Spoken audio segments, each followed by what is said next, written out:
दुनिया है लॉकडाउन में, कोरोना है सबका रोना।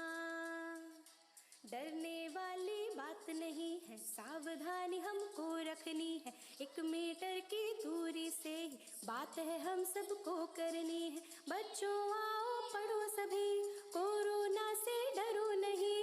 बच्चों आओ पढ़ो सभी, कोरोना से डरो नहीं। पढ़ना लिखना है सबको, आगे बढ़ना है सबको।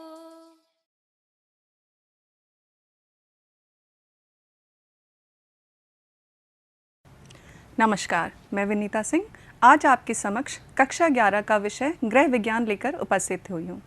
आज हम इस विषय की इकाई 2 का पाठ अस्थि संस्थान या कंकाल तंत्र करेंगे। अध्ययन में सुविधा के लिए हमने इस पाठ को 4 भागों में विभाजित किया था। आशा है आपने इसका पहला भाग देख लिया होगा तथा वो आपको समझ में आ गया होगा। आज हम इसका भाग 2 करेंगे तथा भाग 3 और भाग 4 आप आगे आने वाली कड़ियों में देखेंगे। आइए सबसे पहले देखते हैं कि आज के हमारे भाग के चर्चा के बिंदु क्या हैं। आज हम जानेंगे मानव का अक्षीय कंकाल या एक्सियल स्केलेटन क्या होता है, मानव की खोपड़ी कितनी अस्थियों से मिलकर बनी हुई है, मानव की कशेरुक दंड कैसी होती है, कशेरुकाओं की संरचना कैसी होती है और मानव के वक्ष की संरचना कैसी होती है। अगर आप इस चित्र को ध्यान से देखें तो इसमें दिखने वाला ये पूरा भाग जो लाल रंग का दिखाई दे रहा है ये अक्षीय कंकाल होता है। अक्षीय कंकाल में कुल 80 अस्थियां हड्डियां पाई जाती हैं। आज का भाग शुरू करने से पहले हम भाग 1 का पुनरावलोकन कर लेते हैं। भाग 1 में हमने पहले पढ़ा था, जाना था कि कंकाल तंत्र का हमारे शरीर के लिए क्या महत्व है। हमारा शरीर कई कोशिकाओं से मिलकर बना हुआ है। कोशिकाएं ऊतक बनाती हैं, ऊतक अंग बनाते हैं तथा अंग अंगतंत्र बनाते हैं, जिससे कि मानव का शरीर बना हुआ है। कंकाल संस्थान या कंकाल तंत्र भी हमारे मानव शरीर का एक महत्वपूर्ण अंग तंत्र है। कंकाल तंत्र मानव शरीर को आकार देता है, आकृति देता है, साथ ही साथ गतिशीलता प्रदान करता है। इसके अलावा ये शरीर के भीतरी कोमल अंगों की, जैसे हमारा हृदय, फेफड़े, आमाशय, आंत, इनकी रक्षा करता है। मानव शरीर के हड्डियों की संरचना की बात करें तो ये देखने में ठोस प्रतीत होती हैं, परंतु अंदर से ये खोखली होती हैं। इनमें गुहा पाई जाती है। इस गुहा के अंदर एक गूदेदार पदार्थ भरा होता है जिसे हम अस्थि मज्जा कहते हैं। अस्थि मज्जा का महत्वपूर्ण कार्य होता है। ये मानव शरीर में रक्त कोशिकाओं का निर्माण करती है। संपूर्ण कंकाल तंत्र में, मानव के कंकाल तंत्र में 206 अस्थियां पाई जाती हैं। यह 206 अस्थियों का वर्गीकरण उनके आकार के आधार पर और संरचना के आधार पर किया गया है। ये कुल 6 प्रकार की होती हैं और ये होती हैं लंबी, छोटी, चपटी, घनाकार, विषम तथा वक्राकार, जिनके बारे में विस्तार से हमने भाग 1 में पढ़ा था। कंकाल तंत्र के अध्ययन के लिए इसे 2 भागों में विभाजित किया गया है। पहला है बाह्य कंकाल, जिसे हम एक्सोस्केलेटन भी कहते हैं, तथा दूसरा है अंतः कंकाल, जिसे हम एंडोस्केलेटन कहते हैं। बाह्य कंकाल का उदाहरण है कछुए की सख्त पीठ या मछलियों के ऊपर पाया जाने वाला स्केल्स या शल्क। इसके अलावा पक्षियों के पंख, ये भी बाह्य कंकाल का ही उदाहरण है। मनुष्यों में बाह्य कंकाल का उदाहरण है हमारे नाखून तथा बाल। अंतः कंकाल मनुष्य की त्वचा के भीतर मांसपेशियों के नीचे जो हड्डियां पाई जाती हैं उन्हें हम अंतः कंकाल कहते हैं। अंतः कंकाल को भी अध्ययन के लिए, जिससे कि आसानी हो हमें समझने में, 2 भागों में विभाजित किया गया है। पहला है अक्षीय कंकाल, जिसे हम एक्सियल स्केलेटन कहते हैं, जो हम आज के भाग में पढ़ेंगे, तथा दूसरा है उपांगीय कंकाल, जिसे हम एपेंडिकुलर स्केलेटन भी कहते हैं, और ये आप अपने आगे आने वाले भाग 3 में पढ़ेंगे।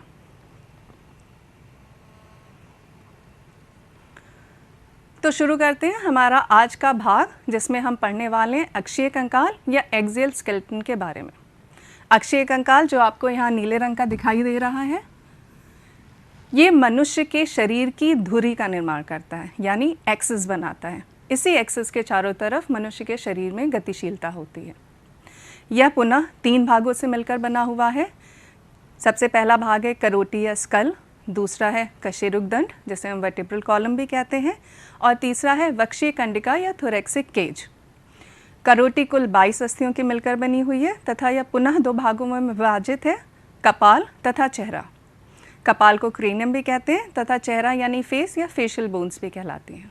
दूसरा हमारा भाग है प्रमुख कशेरुकदंड जिसे हम वर्टिब्रल कॉलम कहते हैं। वर्टिब्रल कॉलम एक अस्थि न होकर के कई कशेरुकाओं से मिलकर बनी हुई होती है। इनमें कुल 33 अस्थियां पाई जाती हैं जो कि बाल्यावस्था में होती हैं, और जब बच्चा बड़ा होकर के वयस्क होता है तो यह 33 न रह करके 26 रह जाती हैं। तीसरा हमारा भाग है वक्षीय कंडिका या थोरैक्सिक केज। वक्षीय कंडिका उरोस्थि और पसलियों से मिलकर बनी हुई है। इस उरोस्थि को हम स्टर्नम कहते हैं और पसलियों को हम रिब्स कहते हैं। उरोस्थि संख्या में 1 होती है और रिब्स 12 जोड़ी यानी संख्या में कुल 24 होते हैं। इस प्रकार अक्षीय कंकाल में आपको कुल 80 अस्थियां मिलेंगी। अब बात करते हैं हम अपने अक्षीय कंकाल के सबसे पहले भाग की, और वो है हमारा कपाल या क्रेनियम। कपाल की बात करें तो जो पूरा का पूरा स्कल है वो हमने अभी पढ़ा कि 2 भागों में विभाजित होता है, कपाल में और चेहरे में। तो कपाल को हम क्रेनियम कहते हैं, ब्रेन बॉक्स भी कहते हैं, जिसके अंदर हमारा मस्तिष्क सुरक्षित रहता है। यह कुल 8 अस्थियों से मिलकर बना होता है। अगर आप यह चित्र देखें तो इसमें जो लाल वाला भाग है ये हमारा कपाल है तथा ये ग्रे कलर में जो भाग दिख रहा है ये आपका चेहरा या फेशियल बोन्स बनाता है। तो आज हम अभी अपना कपाल शुरू कर रहे हैं, तो क्रेनियम की बोन्स के बारे में हम पढ़ेंगे। हमने देखा जैसे कि इसमें 8 अस्थियां होती हैं। इन अस्थियों के नाम है, सबसे पहली है हमारी ललाटास्थि जिसे हम फ्रंटल बोन भी कहते हैं, संख्या में 1 होती है। ये हमारे सामने पाई जाती है, इस ललाट को हम ललाटास्थि कहते हैं। दूसरी हमारी अस्थि है पार्श्वास्थि। पार्श्वास्थि हमारी खोपड़ी की छत बनाती है, इसे हम पार्श्वास्थि कहते हैं तथा ये भाग संख्या में 2 होती हैं। तीसरी है हमारी पश्च कपालास्थि, ऑसिपिटल बोन, संख्या में 1 होती है और ये हमारी खोपड़ी का पीछे का भाग बनाती है। फिर आती है हमारी शंखास्थि, टेम्पोरल बोन, संख्या में 2 होती है, ये कनपट्टी की अस्थियाँ बनाती हैं, कान के ऊपर वाला भाग। फिर आती है जतुकास्थि, स्फेनॉइड बोन, ये हमारे खोपड़ी की अस्थि के धरातल में पाई जाती है तथा अक्ष गुहाओं का या आइस बोन्स का, आइस सॉकेट का निर्माण करती है। फिर है हमारी झर्रास्थि या एथमॉइड बोन, संख्या में 1 होती है, ये दोनों आँखों के बीच में पीछे की ओर पाई जाती है। इसमें ये नाक की गुहा को मस्तिष्क की गुहा से अलग करती है। इनमें ढेर सारे छिद्र पाए जाते हैं। इन छिद्रों के द्वारा ही नाक से निकलने वाली संवेदी तंत्रिकाएं हमारे मस्तिष्क तक पहुंचती हैं। तो ये थी हमारी कपाल की अस्थियाँ। आइए अब इन्हें चित्र द्वारा अच्छे से समझने की कोशिश करते हैं। अगर आप चित्र में देखें तो अभी हमने बात करी सबसे पहले ललाटास्थि या फ्रंटल बोन की, जो हमने बताया कि आपका माथा बनाता है, आगे का भाग। ये हमारी है ललाटास्थि या फ्रंटल बोन, ये हमारी चक्षु गुहा का भी निर्माण करती है, यानी आई सॉकेट्स भी बनाती है। फ्रंटल बोन भी कहते हैं, फोरहेड बनाती है, ललाट बनाती है। पीछे की तरफ ये पैराइटल बोन से जुड़ी होती है तथा आगे की तरफ ये मैक्सिलस से जुड़ी होती है, जो कि हमारी फेशियल बोन्स होती हैं। पार्श्वास्थि आगे की तरफ जुड़ी होती है ललाटास्थि से तथा पीछे की तरफ जुड़ी होती है पश्च कपालास्थि या ऑसिपिटल बोन से। पार्श्वास्थियाँ हमारी खोपड़ी की छत बनाती हैं, ये वाला हिस्सा। तो पूरा का पूरा ये संख्या में 2 होती है, बीच में सूचर होता है जिसके द्वारा ये जुड़ी होती है और ये हमारी खोपड़ी की छत बनाती हैं। आगे की तरफ हमने देखा कि ये फ्रंटल या ललाटास्थि से जुड़ी होती है, फ्रंटल बोन से, और पीछे की तरफ ये पश्च कपालास्थि या ऑसिपिटल बोन से जुड़ी होती हैं। तीसरी अस्थि है हमारी पश्च कपालास्थि या ऑसिपिटल बोन। ऑसिपिटल बोन हमारी खोपड़ी का पीछे का भाग बनाती है। यह गोल सा भाग होता है जो हमारी खोपड़ी को आकार देता है। साथ ही साथ इसमें एक छिद्र पाया जाता है जिसे हम महाछिद्र या मैग्नम फोरामिन कहते हैं। इस छिद्र के द्वारा ही हमारे मेरुरज्जु या स्पाइनल कॉर्ड मस्तिष्क से जुड़ती है।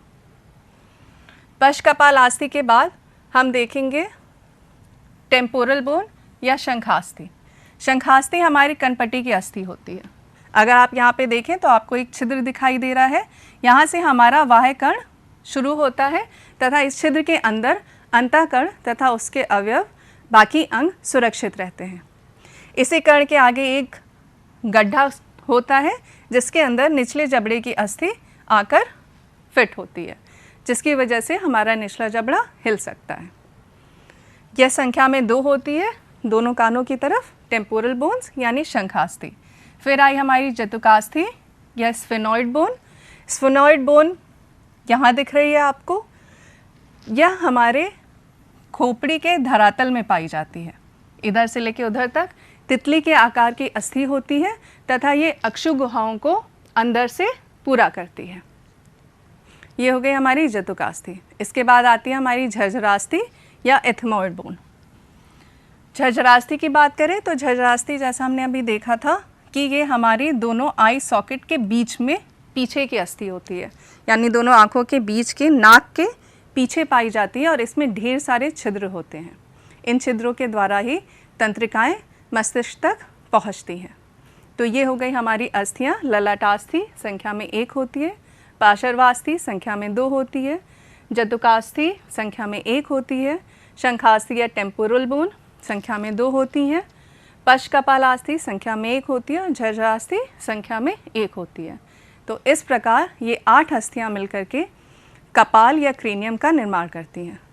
कपाल जैसा आप देख रहे हैं 8 अस्थियों से मिलकर बना हुआ है और इनमें जो जोड़ होता है वो जोड़ होता है अचल जोड़ या इमूवेबल जॉइंट। इमूवेबल जॉइंट में किसी भी प्रकार की गति नहीं होती है। इनका जो जोड़ होता है वो रेशेदार या फाइब्रस जॉइंट होता है। ये इतना मजबूत होता है कि ऊपर से देखने पर इतनी 8 अस्थियों से बने होने के बावजूद भी कपाल एक अस्थि का बना हुआ प्रतीत होता है और ये बहुत ही मजबूत होता है और इसके अंदर हमारा मनुष्य का मस्तिष्क सुरक्षित रहता है।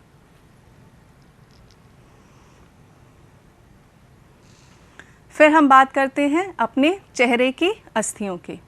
चेहरे की अस्थियां फेशियल बोन्स भी कहलाती हैं और हमारे चेहरे में कुल 14 अस्थियां पाई जाती हैं। अगर आप यह चित्र देखें तो इसमें आपको विभिन्न रंग में सारी अस्थियां दिखाई दे रही होंगी। ये हम इसमें जो अस्थियां पाई जाती हैं वो है हमारी ऊपरी जबड़े की अस्थि या अपर जॉ बोन, निचले जबड़े की अस्थि लोअर जॉ बोन, कपोलास्थियाँ चीक बोन्स, नासास्थियाँ नेज़ल बोन्स, स्पंजी अस्थियाँ स्पॉन्जी बोन्स, तालू की अस्थियाँ पैलेट बोन्स, अश्रु अस्थियाँ लेक्राइमल बोन्स और सीरिका अस्थि वोमर बोन। ये कुल 14 अस्थियाँ मिलकर के चेहरे का निर्माण करती हैं। आइए अब चित्र के द्वारा हम इन अस्थियों की स्थिति अपने चेहरे में देखते हैं कि कहाँ पे होती हैं।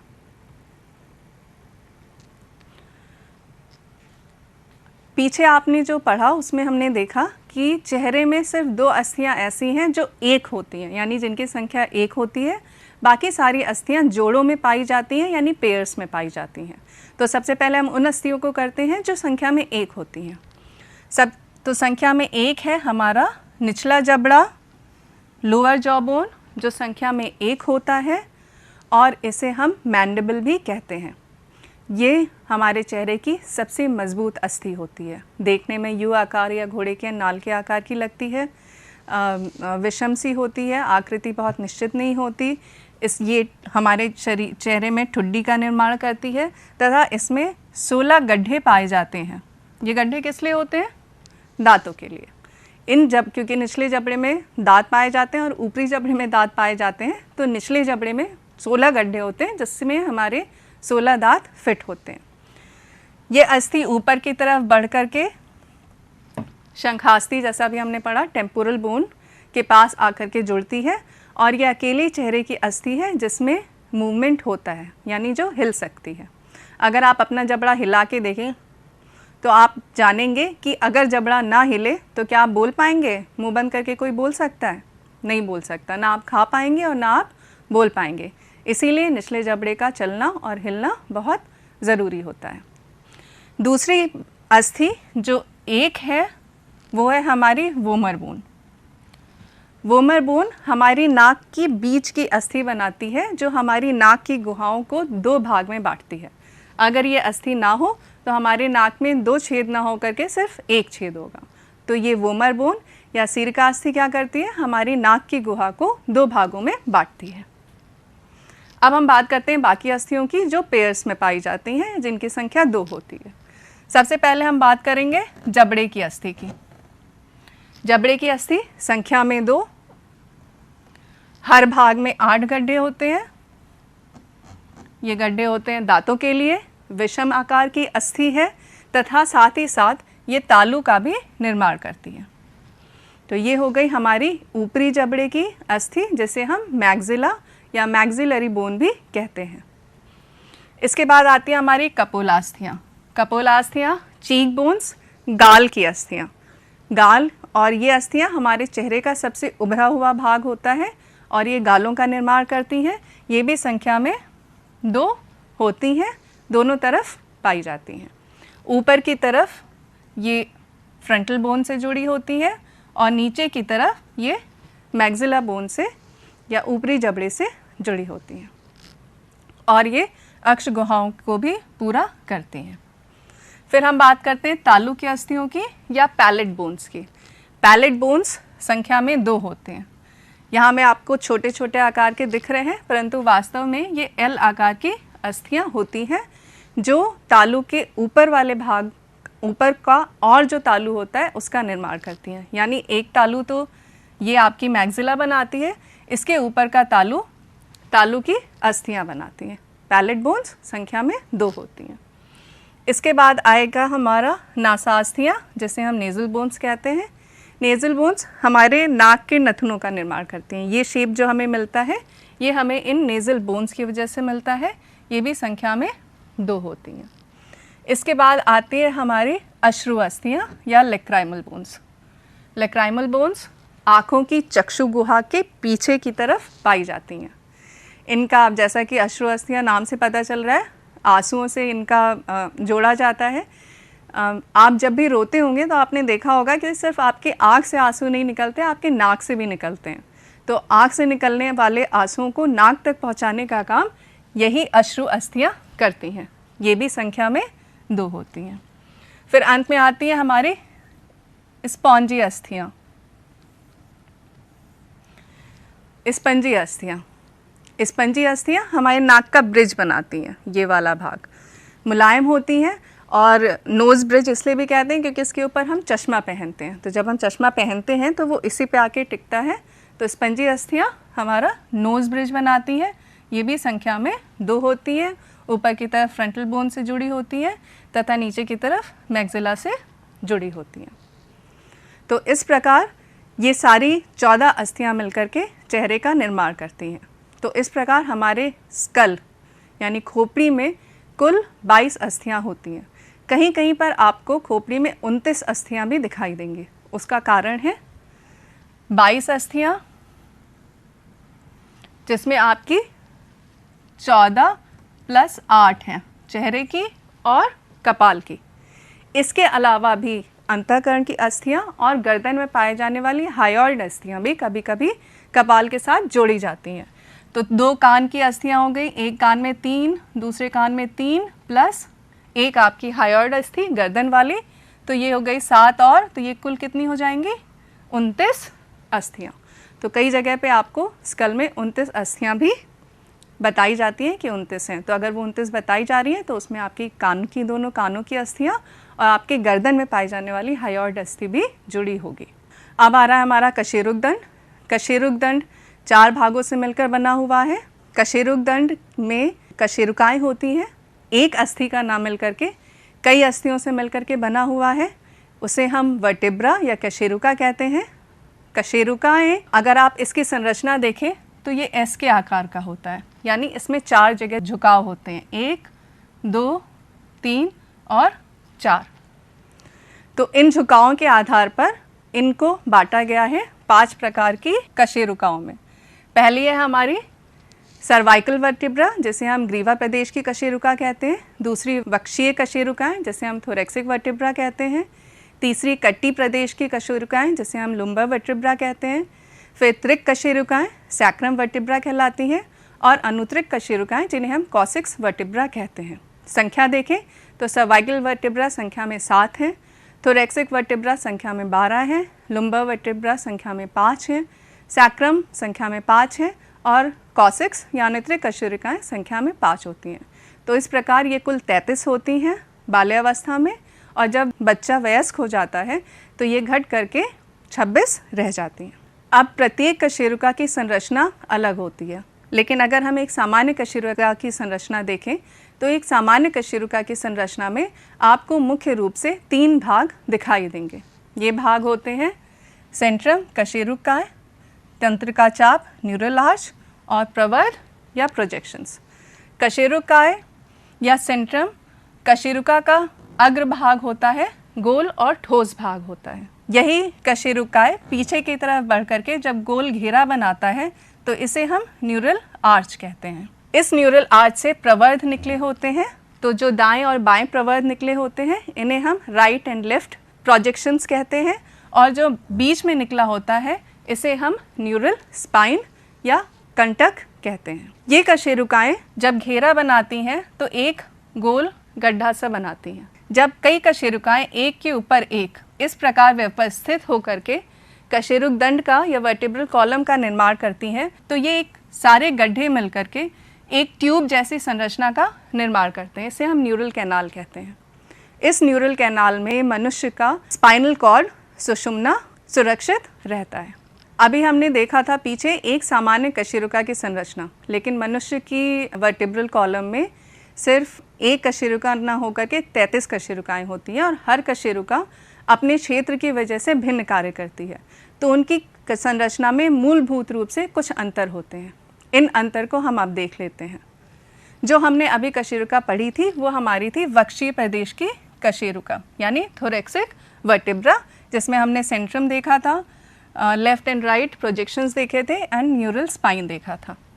अगर हम इसकी तुलना ग्रीवा प्रदेश की कशेरुका से करें तो ग्रीवा प्रदेश की कशेरुकाएं आकार में छोटी होती हैं और इनमें प्रोजेक्शंस नहीं होते हैं। ग्रीवा प्रदेश की कशेरुकाएं हमारे गर्दन का निर्माण करती हैं, यानी खोपड़ी से लेकर के गर्दन तक में कुल 7 कशेरुकाएं होती हैं जो ग्रीवा प्रदेश की कशेरुका का निर्माण करती हैं। हमारे मानव शरीर में गर्दन का निर्माण करती हैं, और कोई भी कशेरुक जंतु चाहे वो जिराफ हो चाहे मनुष्य, उसमें सर्वाइकल वर्टिब्रा की संख्या 7 ही रहेगी।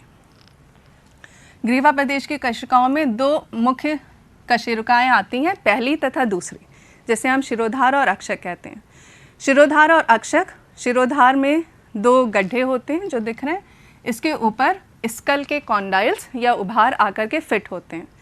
फिर ये शिरोधार अक्षक के ऊपर लगी होती है जिसमें कंटक होता है। इस कंटक के ऊपर ही हमारी खोपड़ी आकर के फिट होती है और उसी के ऊपर हम अपने खोपड़ी को आगे पीछे दाएं बाएं घुमा सकते हैं। वक्षीय प्रदेश की कशेरुकाएं हम पढ़ चुके हैं। अभी हमने देखा इसमें प्रवर्ध होते हैं और ये न्यूरल कैनाल होता है और कंटक होता है।